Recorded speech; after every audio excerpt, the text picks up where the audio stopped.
तो कक्षा 12 की भौतिक विज्ञान में आज हम सब लोग दो प्लेटों के कारण वैद्युत क्षेत्र की तीव्रता का व्यंजक प्राप्त करेंगे।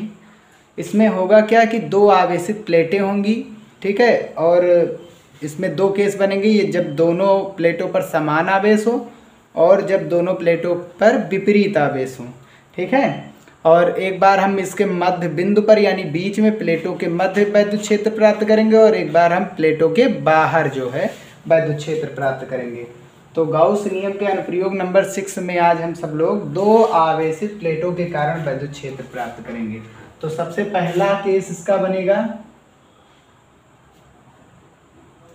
जब दोनों प्लेटों पर समान आवेश हो। दोनों प्लेटों पर समान आवेश हो, ठीक है। क्या होगा, दो प्लेट लिए होंगे हमने, एक प्लेट ये है और दूसरी इधर इसी के समांतर ही रखी गई है प्लेट।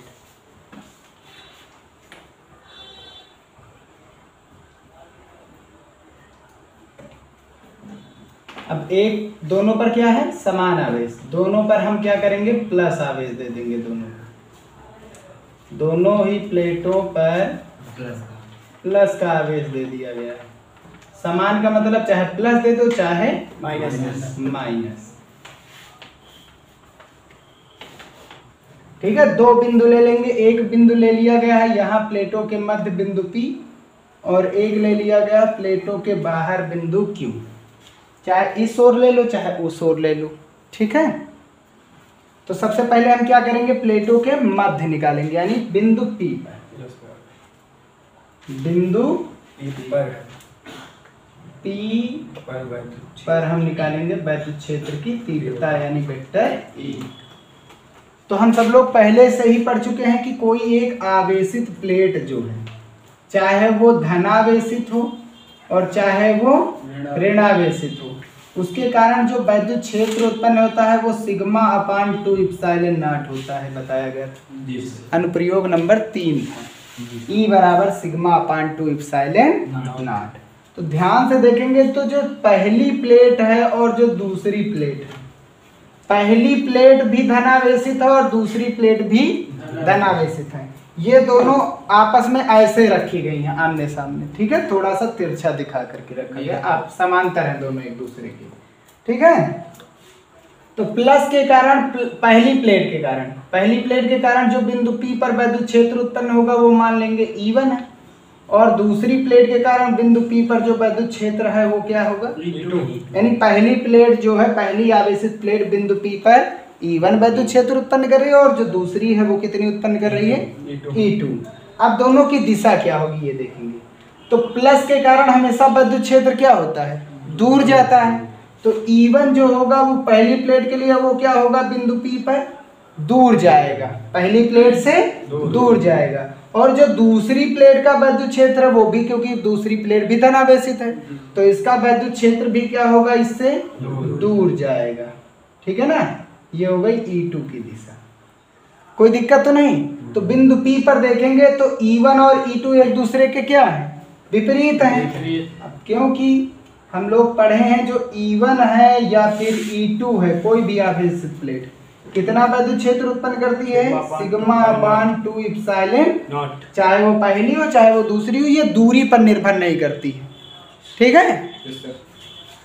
तो P पर कितना उत्पन्न होगा, P पर परिणामी तीव्रता कितनी आएगी वो देख लेते हैं। P पर परिणामी तीव्रता, तो P पर परिणामी तीव्रता यानी कि E बिंदु P के लिए है तो EP लिख सकते हैं। अब क्योंकि E1 और E2 एक दूसरे के क्या हैं, विपरीत है, तो हम क्या करेंगे, दोनों को घटा देंगे। हमेशा जब दिशाएं विपरीत हो तो क्या किया जाता है, घटाया जाता है, क्योंकि कोण कितना बनता है दोनों के मध्य, 180 और cos 180 -1 होता है। अब E1 और E2 आपस में क्या है, बराबर E1 बराबर भी sigma upon 2 epsilon not, E2 बराबर भी सिग्मा अपान 2 इप्सिलॉन नॉट। दोनों को घटाएंगे तो बिंदु P पर तीव्रता कितनी बची? 0। तो यदि दोनों आवेशित प्लेट चाहे वो धनावेशित हो चाहे वो ऋणावेशित हो, समान आवेश अगर रख रही हैं तो उनके बीच में कितना विद्युत क्षेत्र उत्पन्न होता है? 0। ठीक है। आप देखेंगे बिंदु Q पर कितना उत्पन्न होगा, Q के लिए भी देख लेते हैं। बिंदु Q पर यानी प्लेट के बाहर, प्लेटों के बाहर बिंदु Q पर विद्युत क्षेत्र यानी वेक्टर E। तो ध्यान से देखेंगे तो जो पहली प्लेट है उसके कारण यहाँ पर जो तीव्रता उत्पन्न होगी वो मान लेंगे E1 है, और दूसरी प्लेट के कारण यहाँ पर जो तीव्रता उत्पन्न होगी वो क्या है? E2 है। अब समझेंगे यहाँ पर प्लस के कारण हमेशा विद्युत क्षेत्र क्या होता है? दूर जाता है। तो पहली प्लेट है प्लस, तो इसका भी विद्युत क्षेत्र क्या होगा? इससे दूर जाएगा कि नहीं? तो बिंदु Q पर E1 की दिशा क्या होगी? प्लेट से दूर। और ऐसे ही जो दूसरी प्लेट है वो भी क्या है? धनावेशित है। तो धनावेशित के कारण विद्युत क्षेत्र क्या होता है? दूर जाता है। यानी इस बिंदु पर विद्युत क्षेत्र जो है E1 और E2 वो एक ही दिशा में है कि नहीं है? यहाँ पर लिख देंगे E1 व E2 एक दूसरे के क्या है? विपरीत। E1 व E2 एक दूसरे के विपरीत है।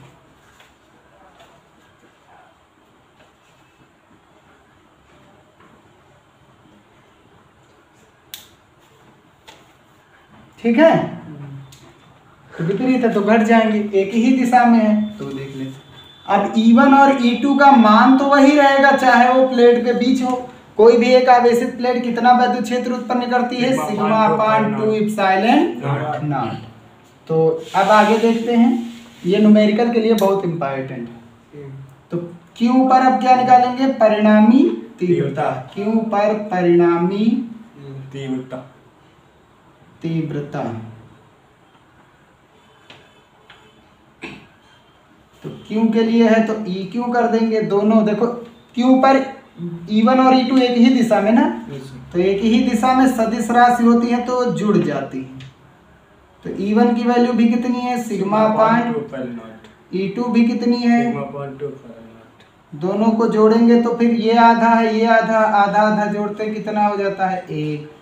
तो बिंदु Q पर यानी प्लेटों के बाहर विद्युत क्षेत्र होगा सिग्मा अपान इप्सिलॉन नॉट होता है।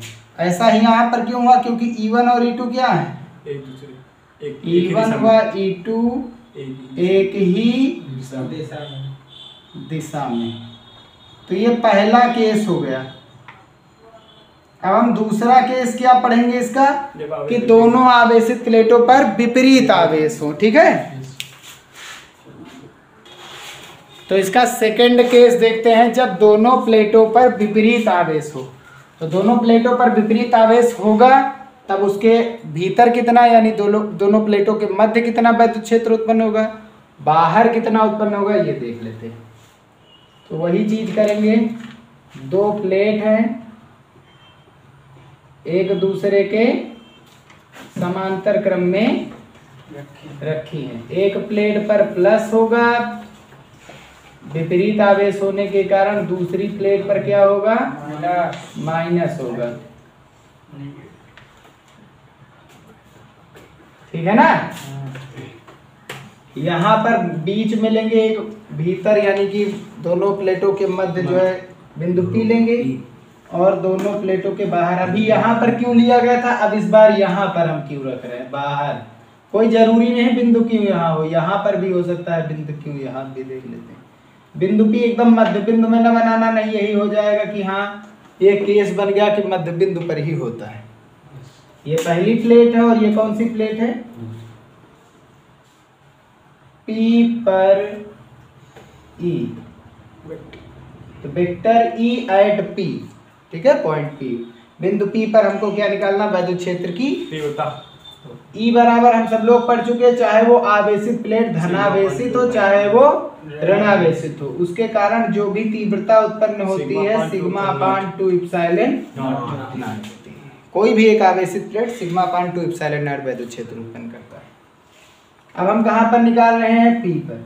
तो P पर के लिए वैद्युत क्षेत्र की तीव्रता यानी EP बराबर क्या हो जाएगा, बिंदु P पर प्लस के कारण बिंदु P पर जो वैद्युत क्षेत्र उत्पन्न होगा वो मान लेंगे E1, और माइनस वाले दूसरी प्लेट के कारण जो तीव्रता उत्पन्न होगी वो E2। तो प्लस के कारण वैद्युत क्षेत्र हमेशा क्या होता है, दूर जाता है, तो E1 की दिशा इधर होगी, और माइनस के कारण वैद्युत क्षेत्र क्या होता है, पास आता है, तो E2 की दिशा भी किधर होगी, जिस ओर ऋणावेश है। ठीक है, माइनस के कारण पास, प्लस के कारण। अब E1 और E2 एक ही दिशा में है कि नहीं, ये दोनों ही बिंदु P पर हैं, ये याद रखना, हम अलग अलग लिख दिए। तो दोनों एक ही दिशा में है, तो एक ही दिशा में है तो क्या हो जाएंगी, जुड़ जाएंगी। तो EP बराबर E1 प्लस E2, यहाँ लिख देंगे E1 व E2 एक ही दिशा में। तो E1 की value sigma upon 2 epsilon not, E2 की वैल्यू भी कितनी है, सिग्मा अपान 2 इप्सिलॉन नॉट। ये भी आधा, ये भी आधा, आधा और आधा कितना होता है, 1 हो जाएगा सिग्मा अपान इप्सिलॉन।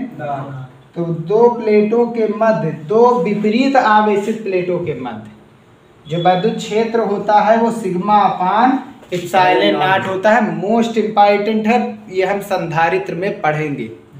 ठीक है, अब कहां पर निकालेंगे, Q पर, बिंदु Q पर।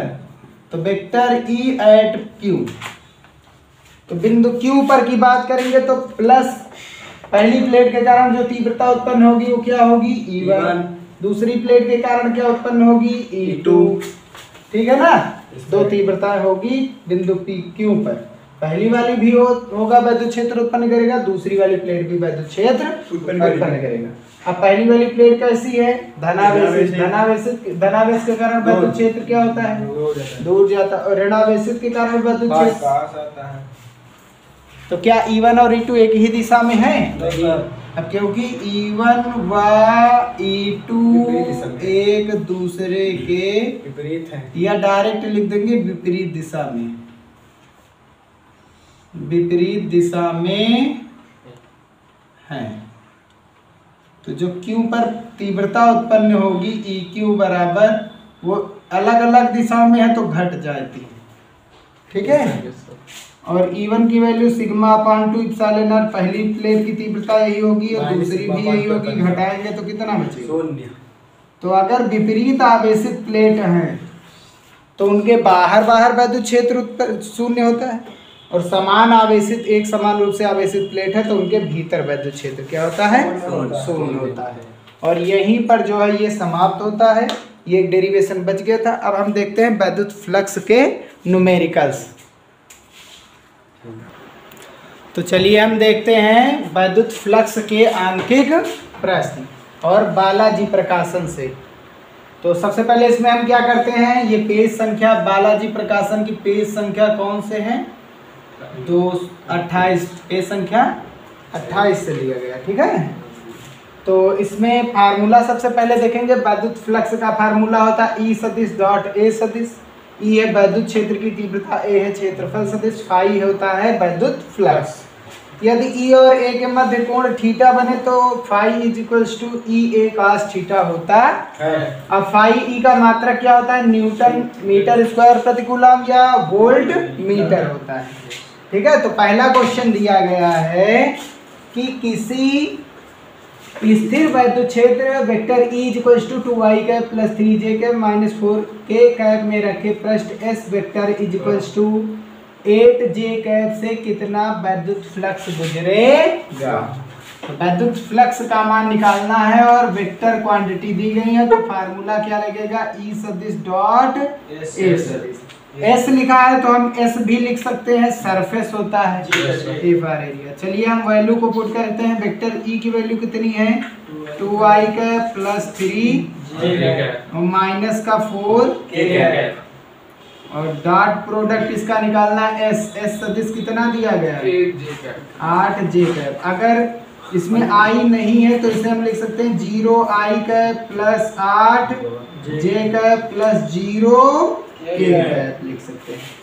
तो एक चीज यहाँ पर ये हमने बताया भी था, जो फर्स्ट ईयर था, I सदिश J और J का, K और K का। इनका डॉट प्रोडक्ट हमेशा क्या आता है 1 आता है। और आई को अगर हम जे के साथ लेंगे, जे को के के साथ लेंगे और के को हम लेंगे आई के साथ, तो इनका डॉट प्रोडक्ट हमेशा क्या आता है 0।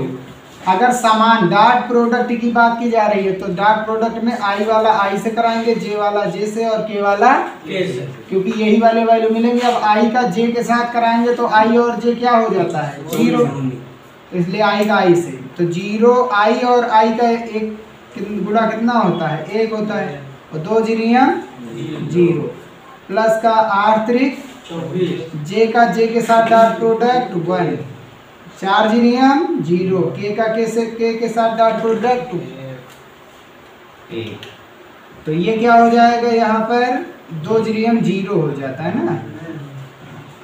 अब यहाँ पर क्या हो गया 3 8 24 है, 3 8 24, ठीक है, कोई दिक्कत तो नहीं है। ये चीज हो गया, तो 24 इक्कम कितना बचाइए 24 न्यूटन मीटर स्क्वायर प्रति कूलम, यही क्या हो जाएगा विद्युत फ्लक्स, ठीक है ना। हाँ सर। तो क्वेश्चन नंबर 2 देखते हैं।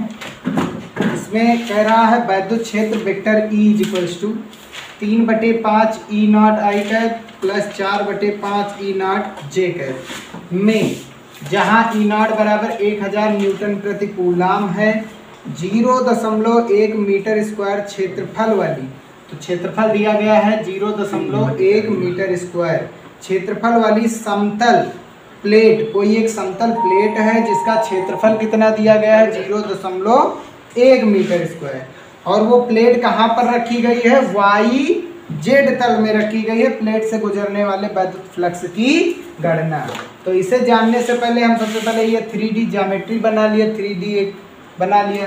एक्स अक्ष की दिशा में अगर कोई कण एक्स अक्ष की दिशा में जा रहा है तो दिशा कौन बताता है आई कैप, वाई अक्ष के लिए दिशा कौन बताता है, ऐसे ही जेड अक्ष के लिए दिशा कौन बताता है। तो जो प्लेट है समतल प्लेट वो कहाँ पर रखी गई है वाई जेड तल में, तो ये वाई अक्ष, ये एक्स अक्ष और यह सामने वाला क्या हो गया जेड अक्ष, और तो प्लेट कहाँ पर रखी गई है वो समतल प्लेट, ये हो गया जेड और ये क्या हो गया वाई, इसी वाई जेड तल में क्या रखी गई है वो प्लेट। तो यहीं पर हम बनाए दे रहे हैं वो प्लेट, ऐसे रखी गई है वो प्लेट।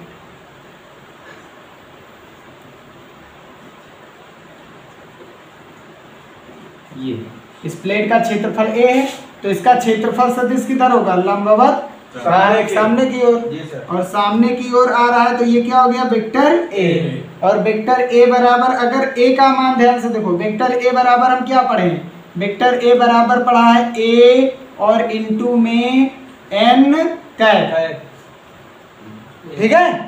n कैप क्या होता है लंबवत सदिश, दिशा बताता है। तो वेक्टर A के लिए A का मान कितना, क्षेत्रफल का मान कितना है 0.1। अब क्षेत्रफल सदिश कौन से अक्ष की दिशा में है, एक्स अक्ष की दिशा में है कि वाई अक्ष की दिशा में कि जेड अक्ष की दिशा में, एक्स अक्ष की दिशा में वेक्टर A, देखो एक्स अक्ष इधर है और इधर ही क्या है वेक्टर A है, तो एक्स अक्ष की दिशा में कौन बताता है आई कैप, तो इसलिए एक्स अक्ष की दिशा में तो इसके साथ क्या लग जाएगा आई कैप। वेक्टर A का मान मिल गया, E का मान मिल गया, फ्लक्स निकालना है हमको।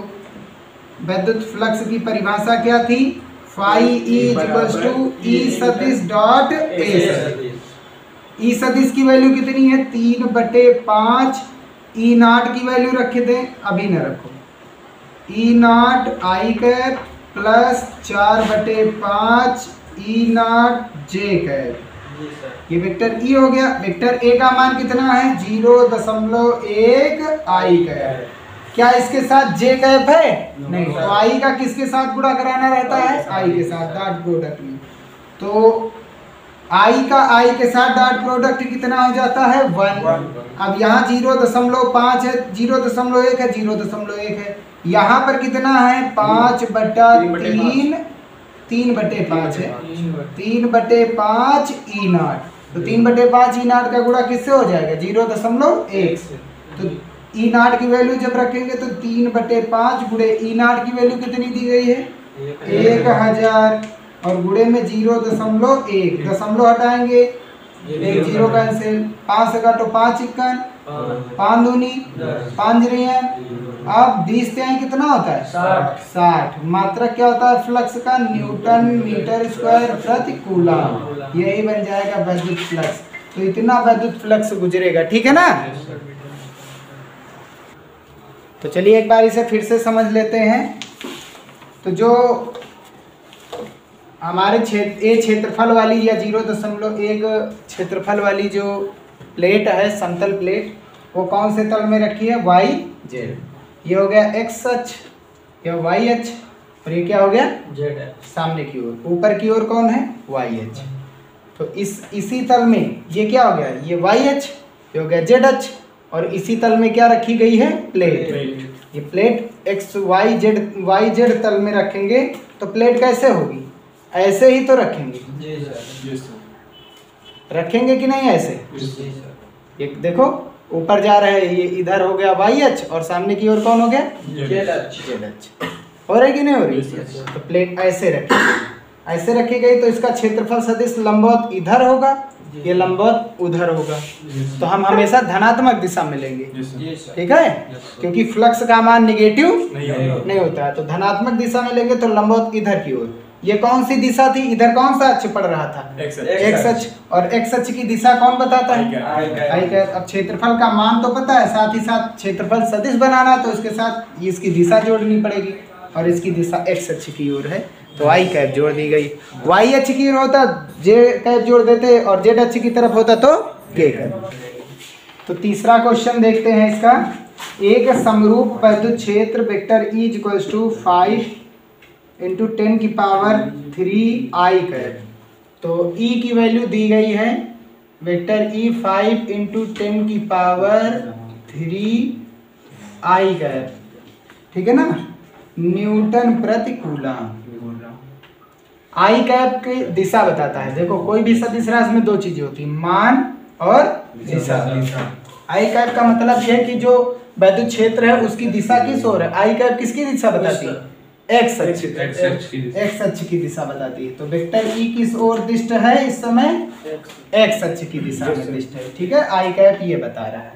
फिर इसके बाद क्या कह रहा है, में एक 10 सेमी भुजा वाला वर्गाकार 10 सेमी भुजा वाला वर्गाकार समतल पृष्ठ वाई जेड तल के समांतर स्थित है। तो वाई और जेड के समांतर जो है एक क्या स्थित है,